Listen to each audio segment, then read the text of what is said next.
Avec c'est notre moment. Dites oui aux actualités dans votre journal TV. C'est doux, les papiers hygiéniques malefaka indrindra natao any rehetra amin'ny vidiny fitonjato ariary. C'est doux, la douceur au quotidien. El Mondes assure un résultat exceptionnel. Faites confiance à El Mondes. Manolitra anao ny vaovao. UPRIM, Université privée de Madagascar. Manolitra ho anao ny vaovao.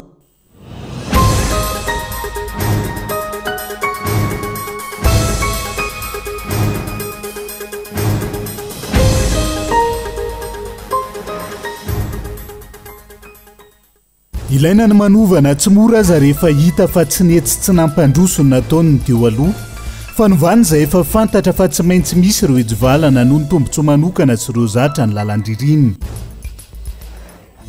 tonga teny amin'ny anteny meram-pirenena omaly ary odinihana manomboka amin'ny herinandro ambony mivolavolàn-dalàna amin'ny fenitedi-bola mpanjakana ho an'ny taona 2024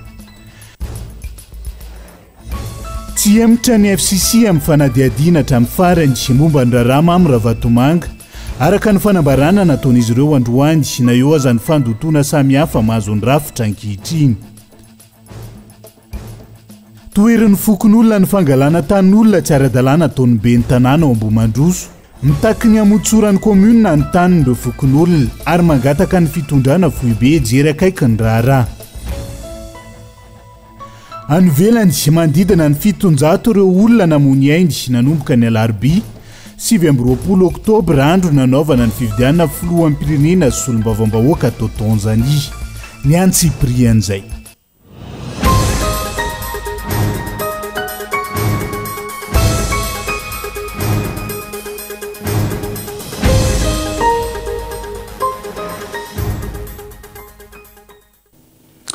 Zoma farany volana oktobra taona 2024 tonga sondray ato anatin'ny fotoana ny fampalalamba-baovao eto amin'ny fitalavitra kolo amin'ity alina ity atenina ny araba tombo kilasy tombo vavy manasa no ihany koa anaraka ny antsiprian'izay tony mazatra matoa andatsoratra avetrany nondeha nokafana ny fiarahana ilaina ny manovana tsy mora aza rehefa hita fa tsy netsy tsy nampandroso ny nataony teo aloha fanovany izay efa fantatra fa tsy maintsy misy ireo ijivalana noho ny tombontsoa manokana sy ireo zatra ny lalandririnina hatramin'izay fanovana izay ilaina ny fahasahiana sy ny fiombonana hikatsahana ampitso tsaratsara kokoa matoa andatsoratra.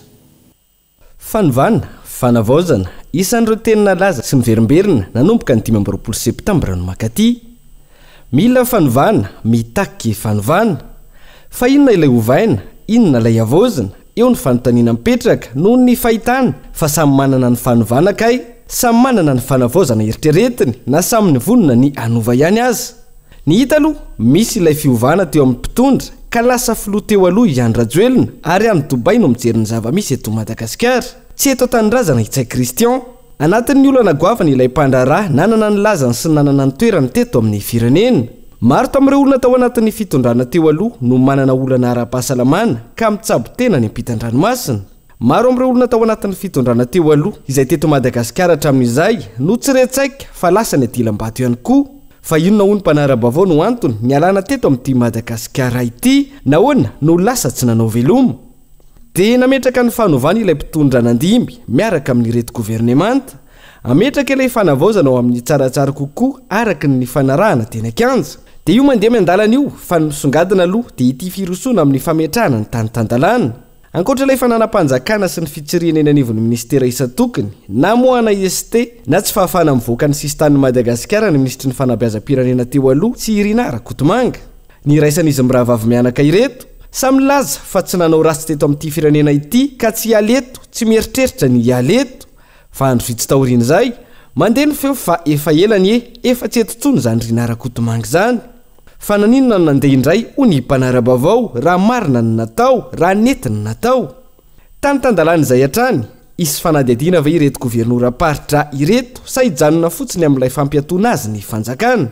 Gouvernoura maro no nahenona fitarainana tamin'ny fanapara-pahefana, fanodigodinam-bola, fampiasana fitaovam-panjakana ho ana tombontsoa manokana, fampiasana fitaovam-panjakana ho an'ny orinasany manokana sy ny maro hafa. Ohatra amin'izany ity vola mitetina 100 tapitrisa ariary isam-bolana atokana amin'ny fifidianana solika atao amin'ny faritra Vakinankaratra. Fandaniana ny ala tao amin'ny teti-bola ny faritra io araka ny taratasy nosoniavy ny vivatorakoto vao gouvernora ny faritra vakanakaratra teo aloha sao dia tokony anokafana fanadihadiana zany ho ny mpanara-baovao ahafantarana ny tena zava-nisy ary tsy izy ihany fa ireo gouvernora rehetra ny tantana teto Madagasikara. Fanokafana fanadihadiana izay tsy midika akory fa meloka na nanao ny tsy mety fa ahafahana indrindra miala amin'ny aya tsy havanana.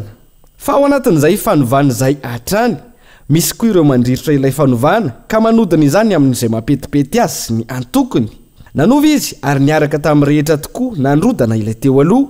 Rehefa niaraka raha ny tokony ho izy tokony hiaraka hanova, hiaraka hiasa, mifanohana sy mifanampy ananana Madagasikara tsaratsara kokoa. Tsy izay anefa ny zava-misy. Rehefa tanteraka ilay fanovana ary hita fa miroso makany ny dia ao ireo manomboka mivily lalana mikatsaka ny mampety azy manamboatra ny ampitsony. Dia ny alana ireo akama, ny atahana ireo namana fa sao anakona na ampitaraiky ny lalana sy ny tanjony efa nirinatry ny ela satria jeu aloha voatu araka ny fomba fiteny. Dia tsy gaga ny rehetra fa marina kay le hoe misy dia efa tsy hiova mihitsy eto amin'ity fireneny ity. Fomba nefa afaka omaly ihany no nataony omaly, nataony androany ary azo antoka fa izay ihany koa no ataony rampitso. Dia raha ataoko sary zany ilay zavatra misy dia toy izao. Nivondro ny ireto mpinamana fa anangana orinasa amokatra mofomamy. Efa nifanekeny zany ny fanometanana ary tafatsangana somatsara ilay orinasa. Vao navita mofomamy iray, ny iray tamin'izy ireo tonga dia naka sy nihinana ka niahaka ireo namany. Niaraka sy samy teo ihany, niara-niafy nandritra ny fotoana maharitra fa tianana ny soa, ka vao nitsangana ilay orinasa, misy ny titena ka avy hatrany dia nandrapaka. Eo anatrehan'izany nanambara ireo mpitazana tetỳ amin'ny manodidina fa maninona ary raha mba navela iroborobo aloha ilay orinasa, navela amokatra mofomamy maro dia avy eo tsy olana raha mba nihinana ianao. Nampitomboana ilay mofomamy aloha izay vao mifampizara. Io miala amin'ny maro ihany ene no efa nahavoa hoy ireo mpitazana. Ny tsara, ny mety ary ny tsy hanenenana dia ny mbola tsy lasa lavitra loatra, aleo miverina, aleo tsy miala amin'ny maro. Aza miala amin'ny maro fa izay be ny basy, izay mitambatra vato, izay misaraka fasika. Saraka. Fomba fanaon'ny mpanao politika eto Madagasikara renezahany matoa andatsoratra ny sampana fampalalam-baovao navoaka tao anatin'izay matoa andatsoratra izay. Fa tonga teny amin'ny anteny meram-pirenena omaly ary hodinihana manomboka amin'ny herinandro ambony volavolan-dalàna amin'ny fiaintetebolam-panjakana ho an'ny taona 2024. Zava-dehibe amin'ny fiainam-pirenena ny fandinihana ny LFI ka tsy tokony atao maimaika ho ny fiarahamonim-pirenena ny antsony gouvernemanta sy ny anteny mera tamin'ity androany ity atao mifanaraka amin'ny filany vahoaka sy ny politika amin'ny fanovana ihany koa izay LFI izay ho ny solombavam-bahoaka androany ny antsiprian'izay. Raha toa ka andro vitsivitsy melohany ifaranany fivorina ara-potoany andro panjakana mpanao lalàna hatrany ny fahatongavan'ny volavolan-dalàna mifehiny tetebolam-panjakana nandritra iny fitondrana rajoelina iny mba tsy hahafahan'ireo solombavambahoaka mandinika izay voarakitra ao anatin'izany. Amin'izao tonga ara-potoana izany raha ny nambaran'ireo solombavambahoaka araka ny lalàna ny 30 oktobra no tsy maintsy tonga eny amin'ity andro panjakana ity izany. Tratra izany tamin'ity taona ity ka tonga eny tsy mba zaza omaly raha ny voalazany filohany anteny meram-pirenena ary hodinihina manomboka amin'ny herinandro ambony io.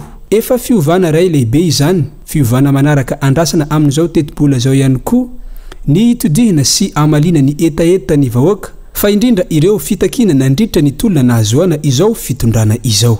Io tetibola io dia tokony ahitana taratra ny zavatra nangatahany etsika teny amin'ny 13 mai izay fatatsika tsara fa anisan'ny ataoko hoe nahasarotan'ny vahoaka malagasy ny tsy famaliana mivantana ary miatraika ny vantana ny zany tetibola zany teo amin'ny fiainana andavanandro ny mponina. Tokony ahitana taratra an'izay hoe politique d'austérité zay io tetibola io ka izay fandaniana tokony isina fandaniana ao anatin'ny tetibola zany hoe ilay fandaniana tena ilaina amin'ny fampandehanana ny fiainan'ny firenena, fampandehanana ny administration sy ny tetibola izay tena ilain'ny mponina maika sy azo tanterahana amin'ny fotoana fohy. Reo ny tokony hopanan'izay tetibola zay amin'ny kapeny. tsy tokony ho adiny ny fanatsarana ny famokarana ato anatiny. Any amin'ireo olom-boafidina ampindramina ny fahefana isolo vavany vahoaka arak'izany ny masony mpanara-baovao manana iray volana andinihina sy andanina na angatahana fikitihina momba ity tetibola ity izy ireo handray ny andraikitra tandrefy azy ireo isolo-mavambahoaka hanitsy ny LFI raha ilaina toy ny fitsitsina hifanaraka amin'ny politika ny fanovana. Misy karazana fandaniana eto Madagasikara tena fandaniana tsy tera-bokatsoa ho an'ny firenena. Raha tsy jera zao eny ministera tsirairay eny misy ministera maromaro, misy toerana maromaro zay tsy hanaovako tsy sibile zavatra fa mandeha fotsiny am'izao ny rano e. Manana problema rano tsika zao eto Antananarivo. Fa misy ministera na misy bureau mpanjakana na misy toerana amin'ny fanjakana na eny amin'ny université mandeha tsy misy robinet ny rano ka aiza moa miaraka ny rano raha ohatra ka mihetsy mandeha fotsiny. Mila fitsitsina zany reny dia mila jereny. Zany hoe ohatra ny ao tokantrano hoe be dia be ny zavatra mila hoe le fandanian-daniam-poana zany a tokony ahena. Fa atokana makany amin'ny tokony ilana azy ny volam-panjakana mba ho efikasy kokoa ny fampiasana azy. Fa tena be dia be ny fandaniam-poana zay tokony amboarina. Ankoatr'izay, nampatsiahy ny firaisamon'ny firenena fa manandanja amin'ny politika ny toe-karena sy sosialy eto amin'ny firenena ny famelabelarana ny lalàna mifehy ny tetibola. Nilaza izy ireo fa tokony andinika tsara momba ity volavolana tetibola ity na ny fahefana mpanatanteraka na ny mpanao lalàna. Ny tompony andraikitra tamin'ny fitondrana teoloha no nanoratra azy ka mety tsy hifanaraka amin'ny rivotra misy atsika amin'izao fanovana sy fanorenana ankehitriny izao. Tsy tokony hisy hoy ny firaisamon'ny pirenena atrany ny fomba fanao manjavozavo teoloha miantso ny governemanta sy ny antenimera mpanao lalàna ametraka ny fifampiresahana ara-politika misokatra sy mangarahara izay ahitana an'ireo sehatra rehetra voakasika toy ny sehatra tsy miankina, firaisamon'ny pirenena, sendika ary ny tanora sy ny sisa. Eny anivo ny antenimera-pirenena eny Tsimbazaza hatrany ny solom-bavam-bahoaka lany tamin'ny vovonana Irmara mila vonjy Filobert voafito amin'ny distrika Anambovombe no lehibe ny mpanohatra eo anivo ny antenimera-pirenena manomboka izao fitandroan'ny famindram-pitantanana teo aminy sy ny lehibe ny fanoherana teo aloha sy teny randriana solony haiko izay filohan'ity androm-panjakana ity amin'izao fotoana izao. Andao rahantsika amin'ny fanampanazavana ny entin'izy amin'ny rahalahy taorian'izay famindram-pitantanan'izay. Zao natao hoe taratsy ny fiovana. Taratsy ny fiovana satria azadinona ny tantara fa tamin'ity mandaty no nisiny zany hoe lehibe ny mpanohatra zany raha tokony tamin'ny mandaty fa ela fa nisy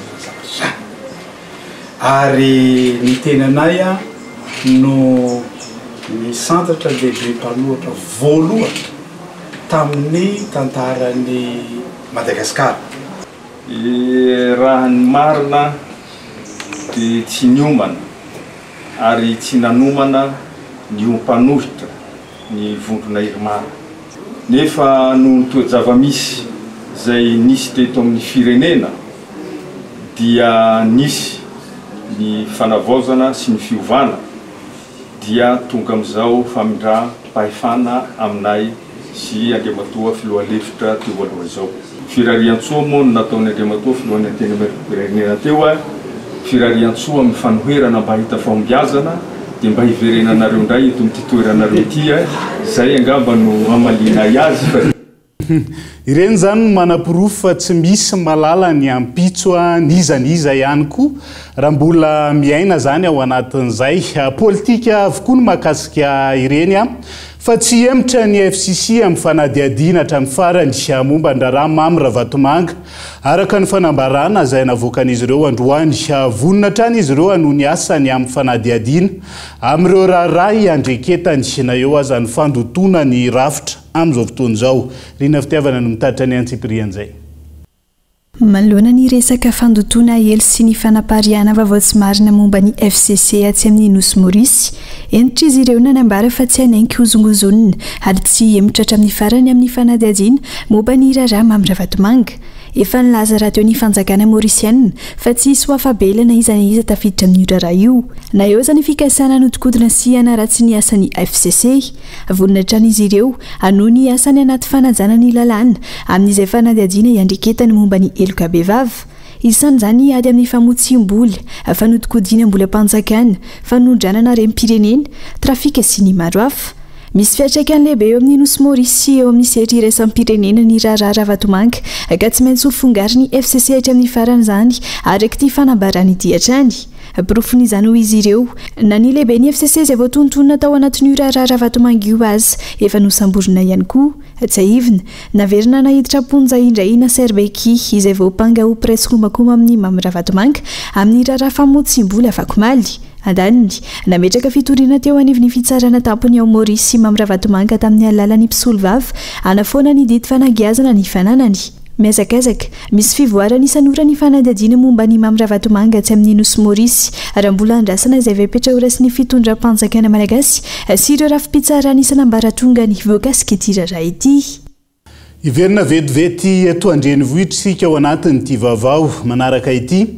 tonga teny anoloan'ny commune Antananarivo renivohitra mitaky ny alany ny ben'ny tanàna Antananarivo renivohitra ny fikambanana hetsiky ny olom-pirenena na OPAMI ny atoandro teo lany tamin'ny tsy ara-dalàna hoy izy ireo ny ben'ny tanàna Antananarivo renivohitra ka mila miala manaraka ny Andry Rajoelina sy ny firongony ihany koa andao rahantsika ny antsiprian izay Opi!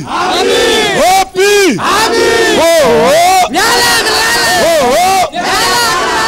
Mazava nidina andalambe niaraka tamin'ny sora-baventy teo anoloan'ny commune Antananarivo renivohitra mitaky ny fialan'ny ben'ny tanàna Antananarivo raha manantsoa ary lalany atoandro teo ny fikambanana OPAMI na ny fikambanana hetsiky ny olom-pirenena ambany tanàna miray andro ny fanovana izao hoy izy ireo tsy lany tamin'ny ara-dalàna ihany koa ny ben'ny tanàna Antananarivo ankehitriny ka tsy maintsy miala miaraka amin'ny Rajoelina sy ny firongony raha ny fanazavana ny fitakina natao dia fialany Andry Rajoelina sy ny firongony mbola misy ny firongony izay nangala bato mipetraka amin'ny tatana eto amin'ny tanàna Antananarivo dika no anay mbola tsy vitany tolona mandra-pahavitany ny OPAMI na hetsiky ny olom-pirenena ety ambany tanàna amin'ny mamponina Antananarivo anay dia mitaky an'izay le fanadiovana ny tanàna zay tafiditra anatin'izay fanalana amin'ny ben'ny tanàna ny chef fokotany fidina préfet chef district tsy mijanona ny tolona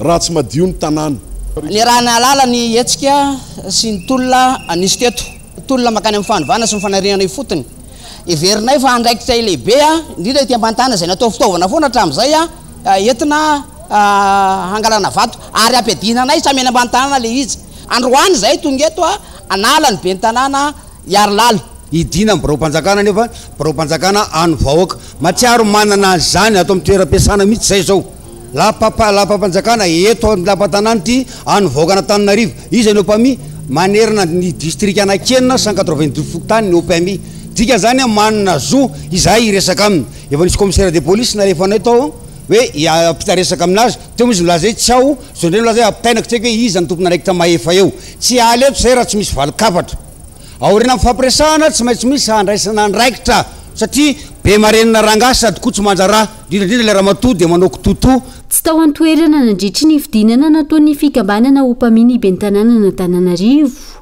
vonina ny andray andraikitra tsy anaiky atao fitaovana intsony manomboka izao ny mponina ho ireto mpikambana anatin'ny OPAMI ireto ankilany nanatanteraka fivorimbe ny folakandro teo ny syndicat-n'ireo mpiasa eo anivon'ny commune Antananarivo renivohitra izy ireo izay mitaky ny anovana ireo staff eo anivon'ny commune Antananarivo renivohitra ny avancement izy ireo sy ny maro hafa népotisme tsy ilaina tompoko satria raha ohatra ka népotisme ka mandeha tena tsisy milamina be ny azy mety tsy hitan'ny olona zany fa raha ohatra hoe ny asa sady efa misatra nefa resaka fianakaviana manodidina be dehibe ny ao mazava ho azy andrasana araka izany izay fanapa-kevitry ny ben'ny tanàna manoloana izao fangatan'ny mponina ambany tanàna izao tsy hijanona ny tolona raha tsy mivaly ny fitakiana ataonay ho ireto mpikambana anatin'ny fikambanana OPAMI ireto raha tsy miala amin'ny toerana mahaben'ny tanàna azy ny ben'ny tanàna Antananarivo ankehitriny nanao hetsika ihany koa androany ireo vahoaka atao amin'ny commune Ambalavao district Anatsimondrano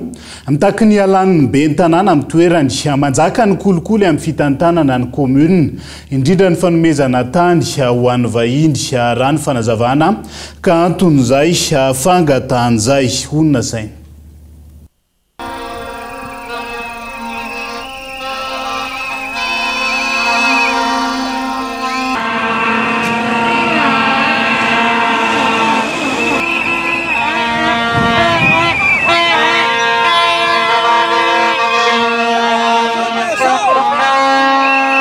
dia nitongotra 5 kilometatra mahery no nataon'ireo vahoaka nitety ireo tanàna tao amin'ny commune Ambalavao district Antsimondrano no nanehoan'ireo vahoaka ny fitakiny ialan'ny ben'ny tanàna.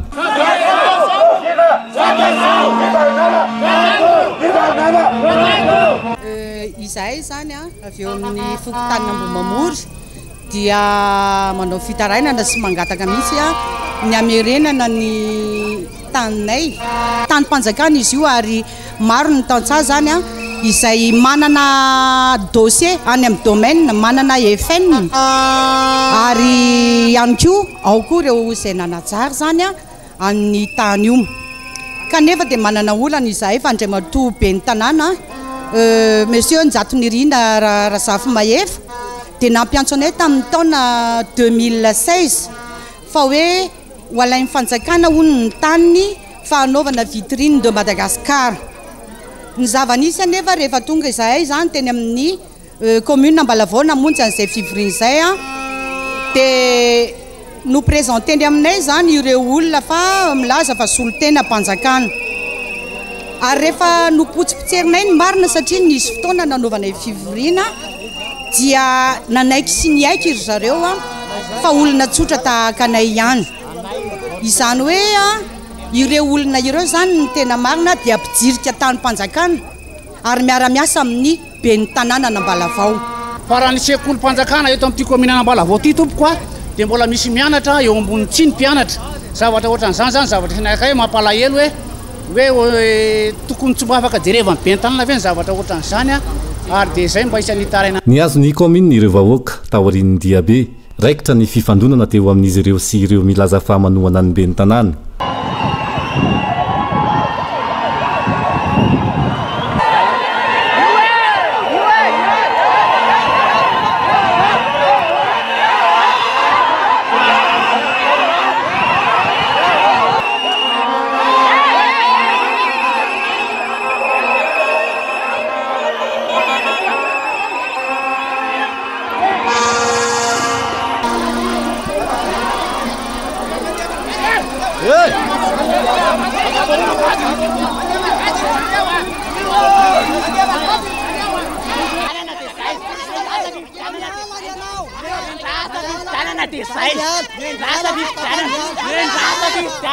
Ny fanindranalana tamin'ny ity sakorika ity niseho ihany koa ny dorontanety.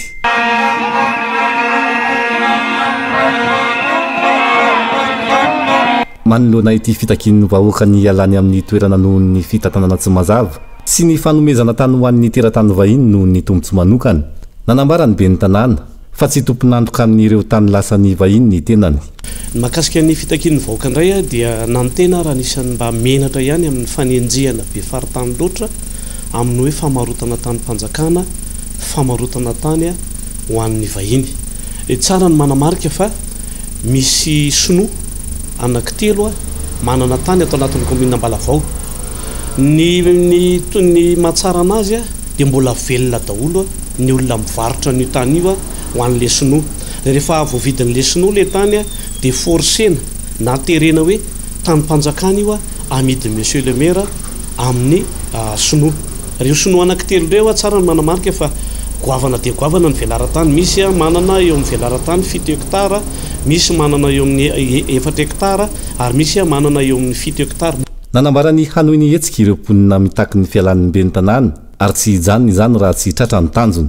Nanambara ihany koa ireo mponina nanao ny fitakiana fa manomboka androany dia isy ny andro masom-bokin'olona ho fiarovana ny Brown commune. Tsy maintsy mandoa vola 20 ariary isaky ny kilao amin'ny vidiny mikany amin'ny faritra Iorombe.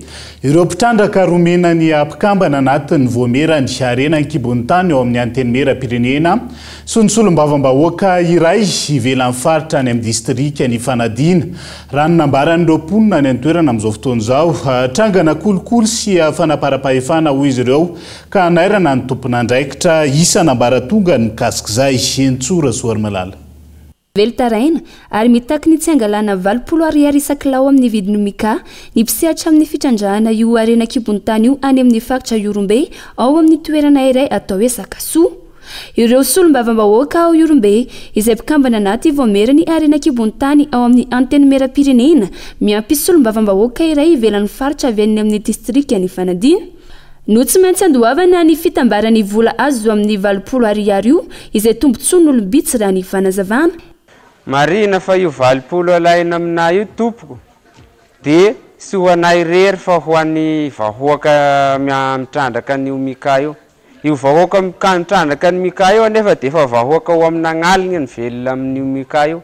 Anefa ny 20 dia olombisy no velona aminazy. Ka eto anay tompo dia mahasiary mahatiatika anay lokatera, mahasiary mahatiatika koa ny vahoaka voasindrisindry hazo legna amin'ilay 20. Anay anefa miatika ny vola agny amin'ny sinoa mitondra ny vola anay ampiasaina agny, maty ny vola anay dia anay ny mahatiatika. Fa ny député tompo dia sisy fahatiatika ny anazy fa ny 20 ny haniny anazy sanandro.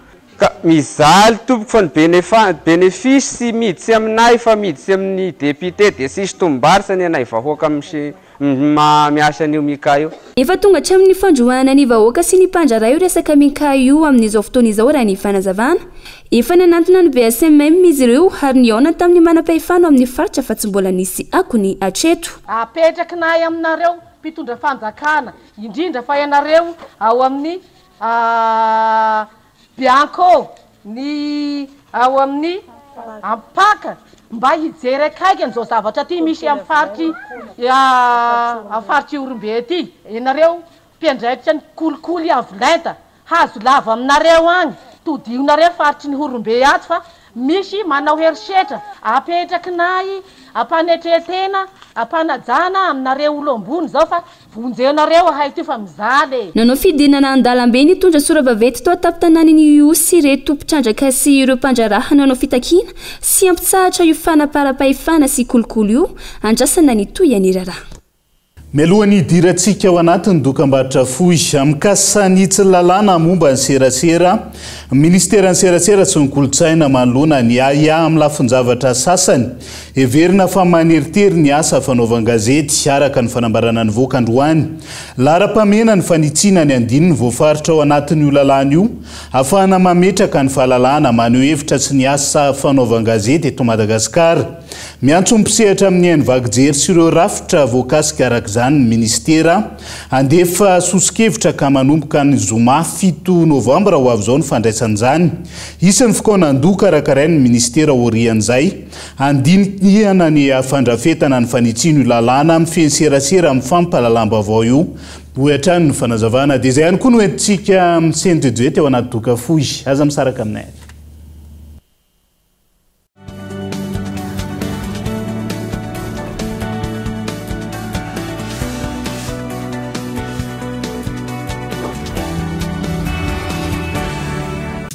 Anay baka toliara toy mamboly raha maro ako tsy tia bala azo karakarainay malagasy lafarina zato isan-jato fikarina eto atoerana manify sy maivamaivana ery raha andoky raha matsiro sy mora levony andramoka za ao an'io mampiavaka amin'ny malagasy. Benzol, la référence en lubrification pour les professionnels. Compressol ISO 46, l'huile compresseur conçue pour la longévité et le rendement de vos équipements. Hydroforce ISO 32, une huile hydraulique fiable, même dans les conditions les plus exigeantes. Benzol, la qualité au service de vos machines. Disponible dès maintenant chez Ocean Trade, au sein d'Agro-Industrie. Avec Agrimerine, donnez vie à vos projets agricoles. Remorque 5 tonnes, fonctionnelle et efficace, idéale pour les petites exploitations. Remorque 6 tonnes, polyvalente et résistante, parfaitement adaptée à tous les travaux agricoles. Remorque 10 tonnes, solide et endurante, conçue pour les charges lourdes et les longues journées de travail. Des remorques conçues pour durer, pensées pour vos performances. Agrimerine, la fiabilité au service de votre productivité. Disponible dès maintenant chez Ocean Trade au sein d'Agro-Industrie.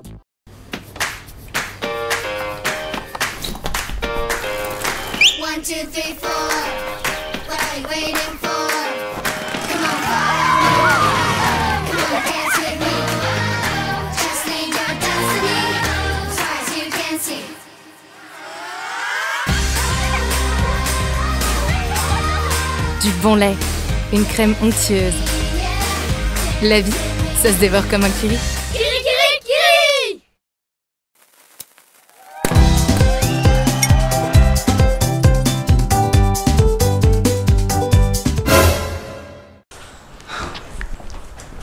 Décrasse, malala crasse. Décrasse, malala crasse. Yala tsy manakeriny crasse. Mampiasa décrasse. Tsy misy loto tsy afaka ny décrasse. Décrasse. Zay décrasse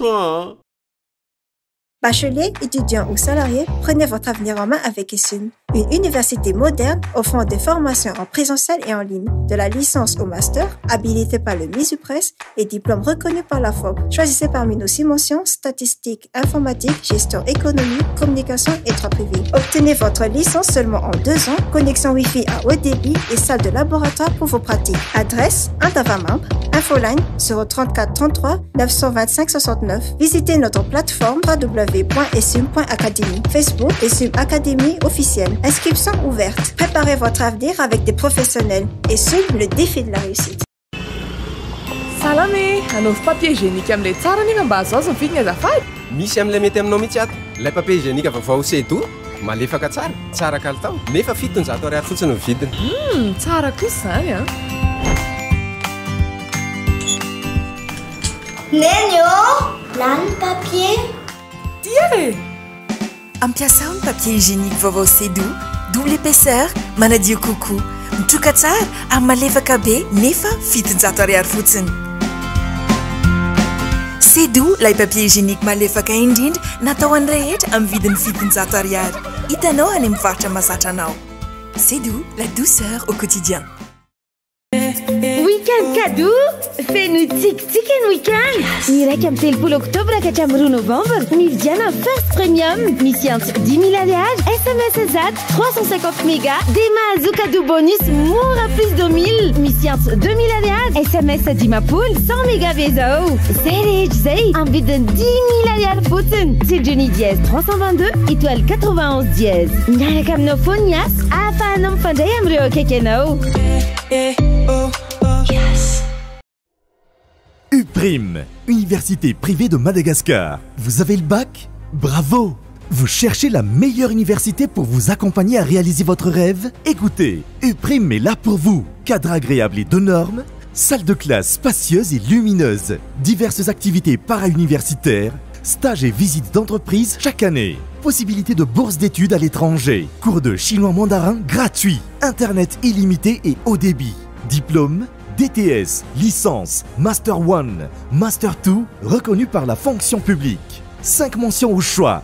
Paramédicaux, gestion et management, droit, commerce et marketing, communication. N'attendez plus. Inscrivez-vous à l'UPRIM Indavamambe. Contact 034 11 215 08. Investissez dans une valeur sûre. Choisissez UPRIM.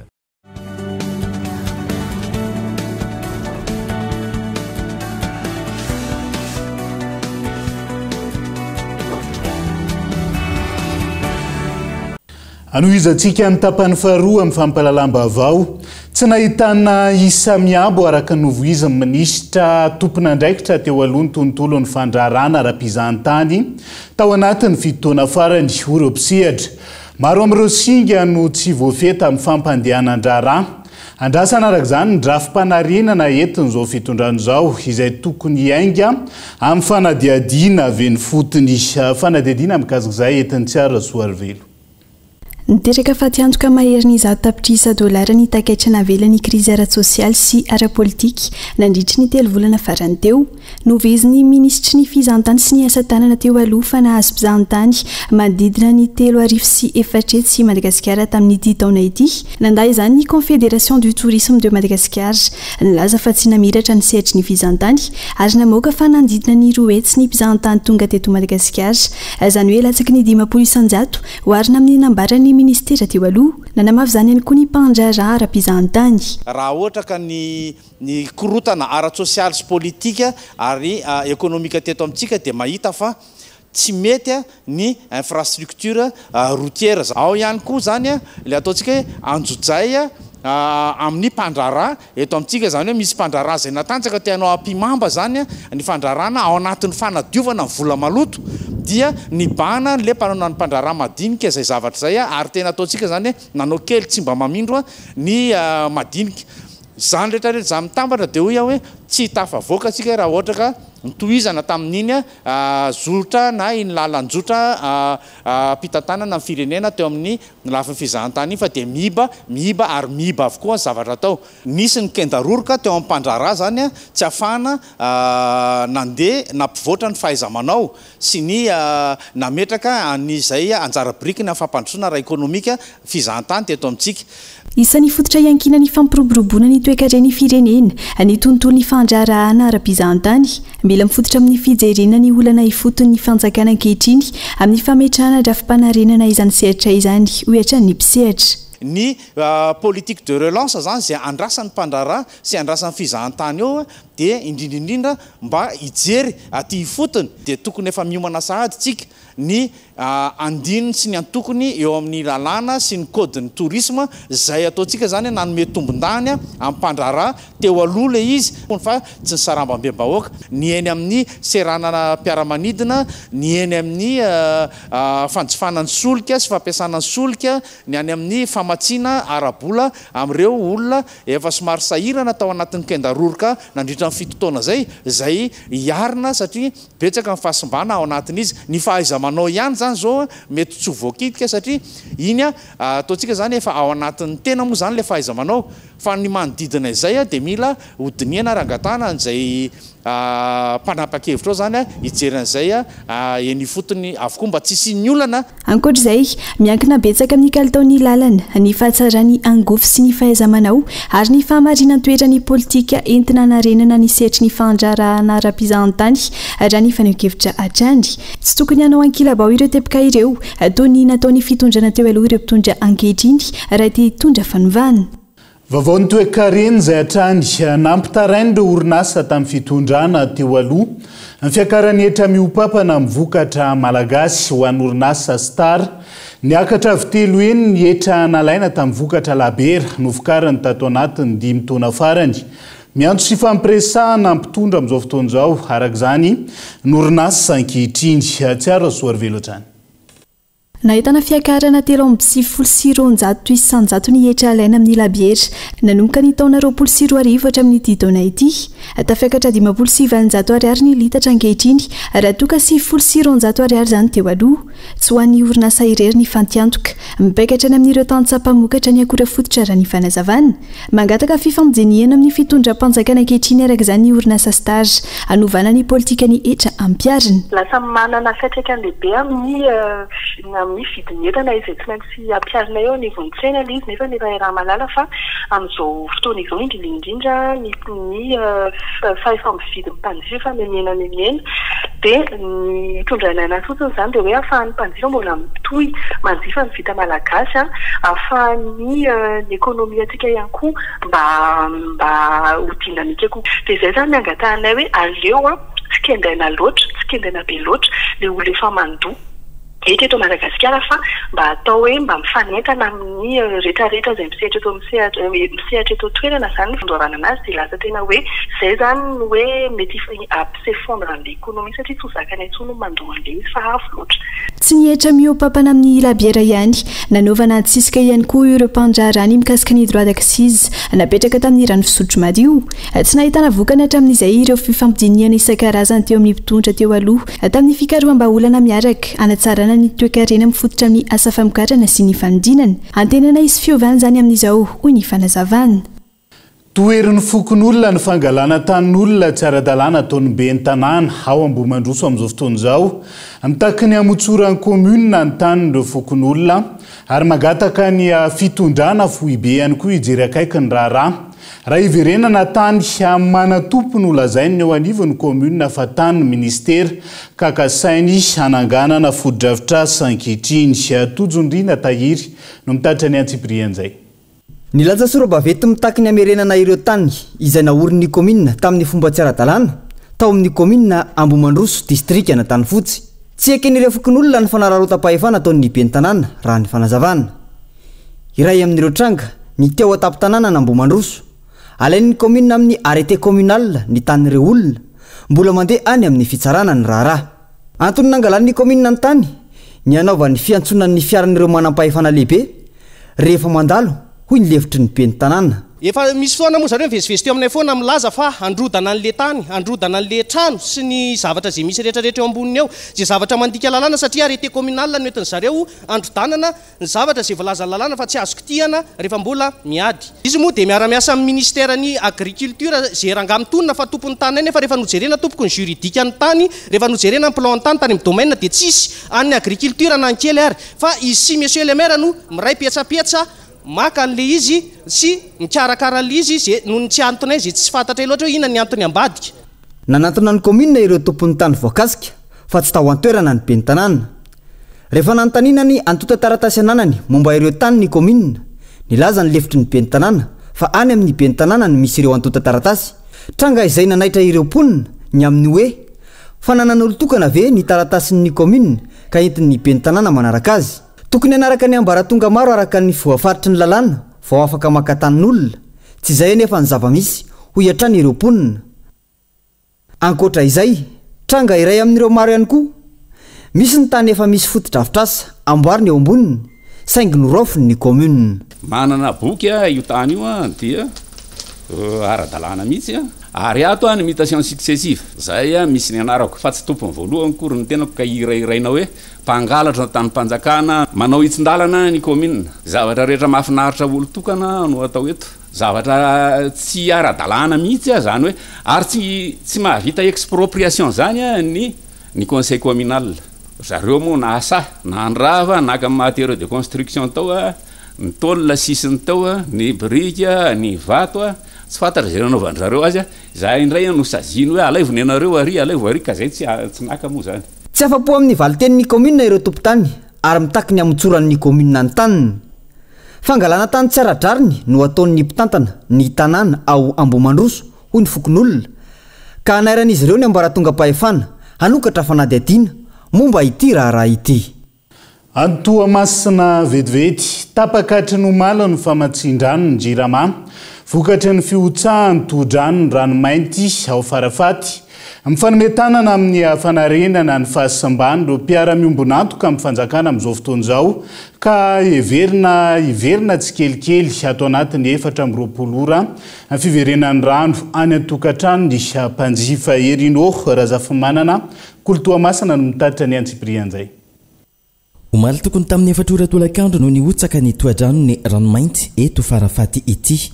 Toadrano lehibe izay miantoka ny famatsian-drano ny Jirama eto Tomasina. Olan'ny fikojakojana no antony fahasimbana raha ninambarany ireo tompona andraikitra. Niotsaka ny fondation io toadrano io. Zany hoe mangady any amin'ny fototra any ambany any zany le rano. Dia fotoana maharitraritra angamba no nanaovany izy io fa misy ihany ny fikojakojana madinidinika zay farany azony atao no nataonay nefa tsy nahatanany zany fiotsahana zany le izy ka rehefa tonga ny fotoanany dia tsy tany intsony fa tonga dia niotsaka tanteraka. Famatsian-drano eto Tomasina zany dia tapaka tanteraka amin'izao mandra-pavitany ty toadrano ty Vonjimaika. Efa fantatry ny tale général ny Jirama mialoha izao olan'ny famatsian-drano eto Tomasina izao raha ny tatitra nataony ireo mpiara-miasa. Tolohy ny reto mpiasa ny Jirama ireto ho vokatry ny fitavozavozana sy ny tsy fiainona ny tatitra miainga avy ety fotony ny fahatongavana amin'izao olana goavan'ny famatsian-drano izao. Ity zavatra ty moa zany tsy matampoka fa efa nisy ihany trasy teo ary efa nanaovana tatitra tany amin'ny lehibe marina ty tsy any Jirama fa kosa efa nanaovana tatitra tamin'ny DG ny Jirama ary au courant izy hoe raha misy olana ty zavatra ty dia misy fiantraikany amin'ny famatsiana rano zay misy amin'ny Jirama ka noho tsy fandraisana zay andraikitra zay fitavozavozana fandraisana fanapahan-kevitra zay tsy fenony ny fitarainany mpiasa zay no nahatonga an'izao olana zao ka eto zany zay dia mbola manao antsoavo ihany amin'ny mpitondram-panjakana zay mijoro ankehitriny aza miaino lakolosy tokana ianareo fa ny zavatra iainanay ty dia mafy tsisy mpiaino izahay porofiny zao zavatra misy zao ka mbola averinay ihany zay dia mangataka mba esorina ny DG vazaha fa tsy mitondra vahaolana amintsika io a ary mbola ifitahany io koa zay fitondram-panjakana zay misy ankehitriny. Iverina tsikelikely ato anatin'ny 420 ora ny famatsian-drano ny Jirama amin'ny alalan'ny fifanomezan-tanana amin'ireo mpiara-mombonantoka ty an-toerana araka ny nambarany préfet-ny Thomasiny nandritra ny fanombohan'ny asa fanarenana ity tohadrano ity ny maraina teo. Androany moa zany dia nisy fiovriana maika zay nitarinay au niveaun'ny préfecture izay niarahana tamin'ireo mpiara-mombonantoka anatin'izany ny Spatia, ny Ambatovia, ny société Ambatovia, ny CGSV, ny société ITA, ny Penta ihany koa zay miaramiasa amin'ny Spatia moa zany izay niarahana tamin'ireo tompon'andraikitra eto an-toerana zany ny au nivon'ny Jirama sy ny au nivon'ny ministère ny rano dia ny direction régionale ny rano eto Thomasina zany fivoriana izy io zay nijerevana vahaolana faran'izay haingana amerenana ny rano ao tampotanan'ny Thomasina zany.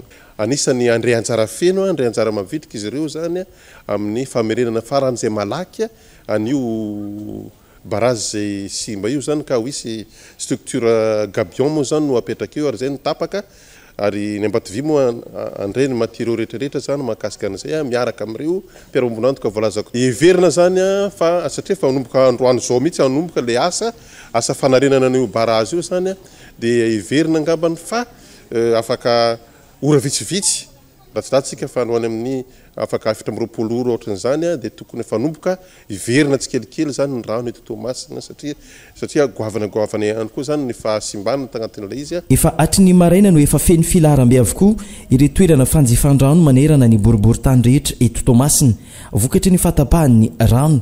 Tsy vitsy ihany koa anefa ireo tsy manana ny fahefa mividy ka miaritra ny zava-misy amin'ny alalan'ny fampiasana ny pompotany.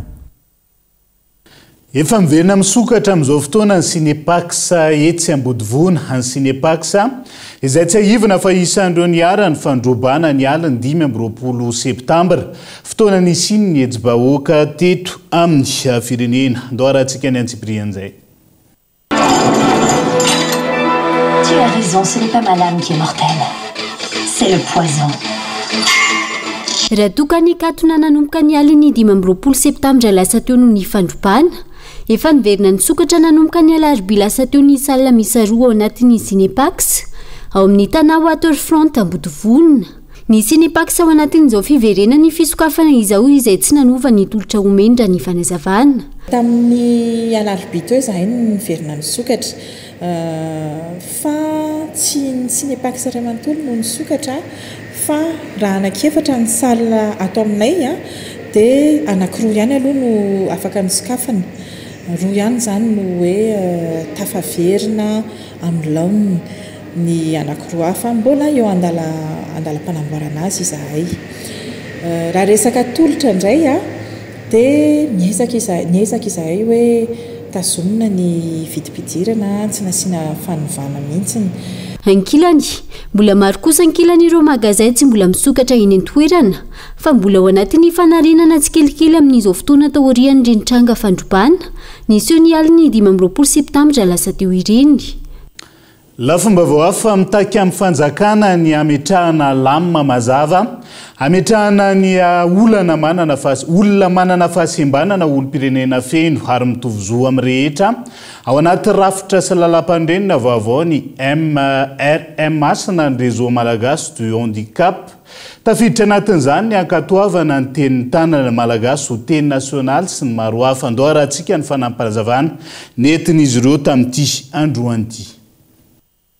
Olona rehetra ihany miaina tahaka ny olona rehetra ihany ary mandoa hetra tahaka ny olona rehetra ihany mamelombady tahaka ny olona rehetra ihany fototra zany rehetrarehetra zany dia mila manana asa ny olona manana fahasembanana eo amin'ny sehatry ny asa nefany dia misedra olana maro ny olona manana fahasembanana ho an'ny olona manana fahasembanana matetika dia vao jerena fotsiny aty ivelany izy dia efa voahilika entina hoe tsy capable amin'ilay asa anankiray.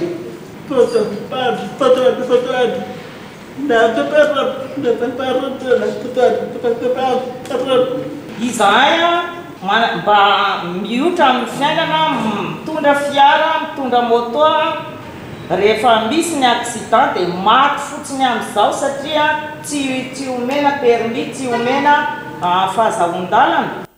dia izay ihany koa no entintsika miampita ao anatin'ny maresaka iraisam-pirenena vetivety mandidina ny 700 ireo olona namony ainy nanomboka ny alarobia 7 oktobra andro nanaovana ny fifidianana filohampirenena sy olombavambahoaka atao Tanzania mitony herisetra mandritra ny fihetsiketsehana manohitra ny fitondrany Samia Hassan mpifanandrina roa tamin'ity kandidaty izay nahiditra ponja sy nahilika tamin'ny fifidianana ka nampitrotra ny fanoherana sy ireo pomba azy amin'izao fotoana izao. Dia izay ihany koa no entina manakatona ny fampahalalam-baovao any Androany anaiza misy anao ankasitrahany ianao nanaraka ny fampahalalam-baovao hatramin'ny farany mbola maro mifandarana hoentina aminao amin'ity alina ity santionan'izay ny ankitso-po iresahana betsaka mikasika ny raharam-pirenena amin'izao fotoana izao ny fitsanganany gouvernemanta vaovao ny resaka teti-bolam-panjakana ho antaona 2024 ihany koa fandaran'izay iarahana amin'Andriamatora Soa Miarimanana heritiana fantatra ny rehetra amin'ny solonanarina hoe Zaref sy ny solombavambahoaka amin'ny Madagasikara Andriamatora Gerson Antoine fandaran'izay anasananao avy hatrany aorian'izao fampahalalam-baovao zao madapitafa manaraka indray ary tompo lasy tombo vavela matoka.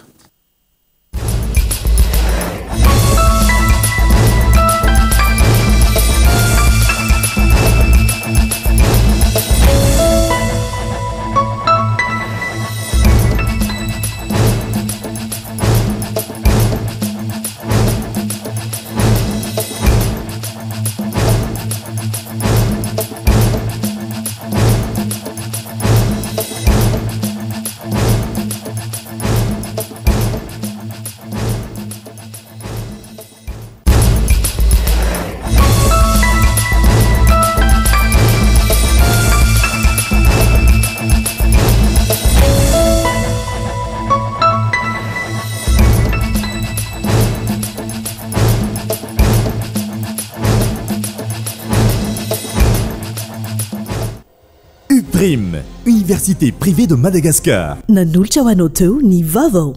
C'est doux lay papier hygiénique malefaka indrindra natao an'ny rehetra amin'ny vidiny 700 ariary. C'est doux, la douceur au quotidien. El Mondes assure un résultat exceptionnel. Faites confiance à El Mondes. Vous a présenté Ny vaovao. Avec Yassi, c'est notre moment. Dites oui aux actualités dans votre journal TV.